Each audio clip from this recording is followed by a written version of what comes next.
Hi welcome to my channel. இன்றைக்கி பார்த்திங்கன்னா இந்த மாதிரி சாக்கு எடுத்துக்கலாங்க.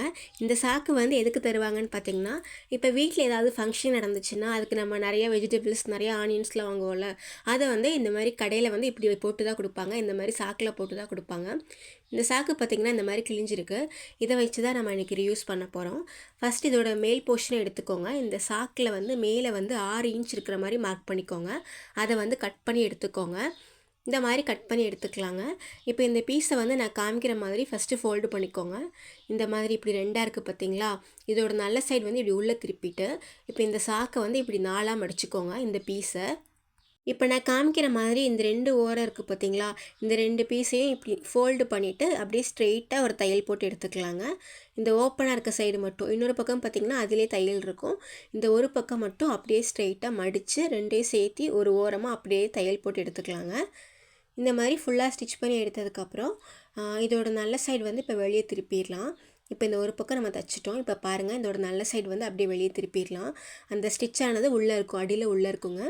இப்போ நான் காமிக்கிற மாதிரி இந்த மாதிரி மடிச்சுக்கோங்க. திரும்ப வந்து இன்னொரு ஃபோல்டு பண்ணி எடுத்துக்கோங்க. இந்த மாதிரி திரும்பவும் இன்னொரு ஃபோல்டு பண்ணிக்கலாங்க இதே மாதிரி. இப்போ வந்து இது 4 ஓரமும் அப்படியே தையல் போட்டு எடுத்துக்கலாம். இப்போ நான் காமிக்கிற மாதிரி இன்னொரு ஃபோல்டு பண்ணிக்கோங்க. உங்களுக்கு எந்த அளவுக்கு வேணுமோ அந்த அளவுக்கு ஃபோல்டு பண்ணிக்கோங்க. சின்னதாக வேணால் சின்னதாக, இன்னும் கொஞ்சம் பெருசாக வேணால் பெருசாக வச்சுக்கலாம். ஃபஸ்ட்டு இப்படி ஃபோல்டு பண்ணணும். திரும்ப இந்த மாதிரி ஃபோல்டு பண்ணிவிட்டு எகைன் இன்னொரு சின்னதாக ஒரு ஃபோல்டு பண்ணிக்கோங்க. அப்புறம் 4 ஓரமும் அப்படியே தைச்சி எடுத்துக்கலாங்க. மிஷினில் தான் தைக்கணுன்ட்டு இல்லைங்க, நீங்கள் கையில் கூட ஊசி நூல் வச்சு 4 ஓரமாக தைச்சி எடுக்கலாம். அதே மாதிரி மிஷின்லேயும் இது வந்து தைக்க முடியுங்க, பயந்துக்க வேணாம், கரெக்டாக தையல் விழுகும். இப்போ 4 ஓரமும் ஸ்டிச் பண்ணியாச்சு. இது கொஞ்சம் பெருசாக இருக்குதுன்னு நீங்கள் ஃபீல் பண்ணிங்கன்னா எகைன் ஒரு ஃபோல்டு பண்ணி இன்னும் 4 ஓரமும் அப்படியே தைச்சி எடுத்துக்கலாம். இதை வந்து நம்ம ஸ்க்ரப்பராக தான் யூஸ் பண்ண போகிறோம். இப்போ வந்து 4 ஓரமும் ஸ்டிச் பண்ணி எடுத்துக்கலாங்க. இது வந்து பார்த்திங்கன்னா நம்ம பாத்திரம் விளக்குற ஸ்க்ரப்பராக தான் யூஸ் பண்ண போகிறோங்க. மெயினாக பார்த்திங்கன்னா பால் பாத்திரமெல்லாம் நம்ம ஈஸியாக இதில் ஸ்க்ரப் பண்ணி எடுத்துக்கலாம். அப்புறம் வந்து மீதி இருக்கிற அந்த பீஸில் வந்து 9 இன்ச் இருக்கிற மாதிரி மார்க் பண்ணி எடுத்துக்கோங்க. இன்னும் கொஞ்சம் பெருசாக வேணால் எடுத்துக்கலாம். நான் இங்கே வந்து அந்த கிழிஞ்சிருக்கனால நான் அதுக்கு மேலே வரைக்கும் கட் பண்ணி எடுத்துக்கிட்டேன். இந்த மாதிரி கட் பண்ணி எடுத்துக்கோங்க. அதுக்கப்புறம் இதிலிருந்து பாதி போர்ஷன் எடுக்கணும். அதாவது இதிலிருந்து ஆஃப் 9ல் பாதி 4.5 இன்ச் வர மாதிரி மார்க் பண்ணிக்கோங்க. அதை வந்து இப்போ கட் பண்ணி எடுத்துக்கோங்க. நம்ம ஃபஸ்ட்டு எடுத்த அளவிலேருந்து பாதி அளவாக எடுத்து ஈக்குவலாக 2 பீஸ் எடுத்துக்கோங்க. இந்த மாதிரி இருக்கும். இதை வந்து இப்போ நான் காமிக்கிற மாதிரி இந்த ஓரம் அடித்து அப்படியே தையல் போட்டுக்கோங்க. அதே மாதிரி இன்னொரு ஓரம் இருக்குது பார்த்திங்களா, அதையும் அடித்து அப்படியே ஒரு தையல் போட்டுக்கோங்க. ரவுண்டாக அப்படியே ஸ்டிச் பண்ணி எடுத்துக்கோங்க.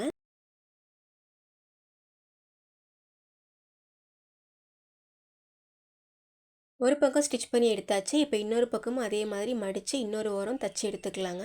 இப்போ 2 ஓரமும் ஸ்டிச் பண்ணியாச்சு. இப்போ ஒரு ஊசியில் வந்து நூல் கோத்துக்கோங்க. இப்போ நான் காமிக்கிற மாதிரி ஜஸ்ட்டு சும்மா சாதாரண தையல் தாங்க. இப்படி உள்ளே விட்டு வெளியே எடுத்துக்கணுங்க. ஊசியை உள்ளே விட்டு வெளியே அப்படியே எடுத்துக்கணும்.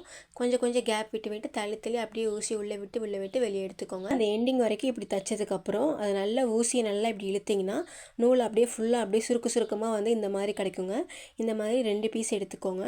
இதுக்கப்புறம் ஊசி நூல் வச்சு இது 2ஐயும் சேர்த்து வச்சு அப்படியே ஜாயின் பண்ண மாதிரி ஃபுல்லாக தைச்சி எடுத்துக்கோங்க. இந்த மாதிரி உள்ளே விட்டு அப்படியே வெளியே ஃபுல்லாக ஸ்டிச் பண்ணி எடுத்துக்கலாம். இது ஜாயின் பண்ண அவ்வளோதாங்க. இன்னொரு ஸ்க்ரப்பர் நமக்கு ரெடி ஆகிடுச்சு. அப்புறம் இதே மாதிரி இன்னொரு பீஸ் எடுத்துக்கோங்க. அதே மாதிரி ஒரு 6 இல்லை 8 இன்ச்சில் எடுத்துக்கோங்க. இதையே நான் சொல்கிற மாதிரி இப்படி ஃபஸ்ட்டு ஒரு ஃபோல்டு பண்ணி எகைன் ஒரு ஃபோல்டு பண்ணிக்கோங்க.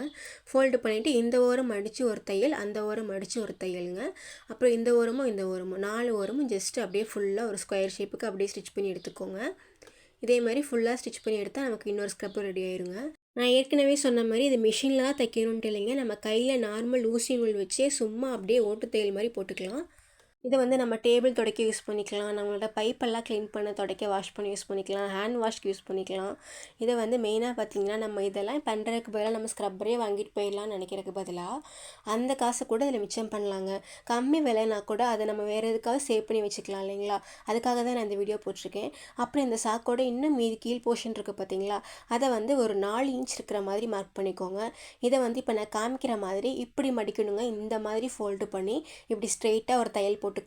இந்த பக்கம் எப்படி தைச்சிங்களோ சேம் அதே மாதிரி இன்னொரு சைடும் 4 இன்ச்சில் அதே மாதிரி மடித்து அதே மாதிரி தையல் போட்டு எடுத்துக்கோங்க. 2 சைடும் இதே மாதிரி தைச்சி முடிச்சதுக்கப்புறம் இப்போ வந்து இது ஒரு பேஸ்கெட் மாதிரி தான் நம்ம யூஸ் பண்ண போகிறோங்க. இதுக்குள்ளே பார்த்திங்கன்னா நமக்கு வந்து இப்போ வெளியே வந்து எப்படி நம்ம காற்றோட்டமாக வைக்கக்கூடிய பொருள், வெங்காயம், பூண்டு, உருளைக்கிழங்கு அந்த மாதிரி திங்ஸ் எல்லாம் இதில் நம்ம ஸ்டோர் பண்ணி வச்சுக்கலாம். வேறு எதுவும் வேணாம், ஒரு ஹேர் பேண்ட் மட்டும் போதுங்க. உங்களுக்கு உங்களுக்கு என்னோட இந்த வீடியோ பயனுள்ளதாக இருக்குன்னு தோணுச்சுன்னா லைக் பண்ணுங்கள், சப்ஸ்கிரைப் பண்ணுங்கள். என்னோட வீடியோ பார்த்ததுக்கு நன்றி.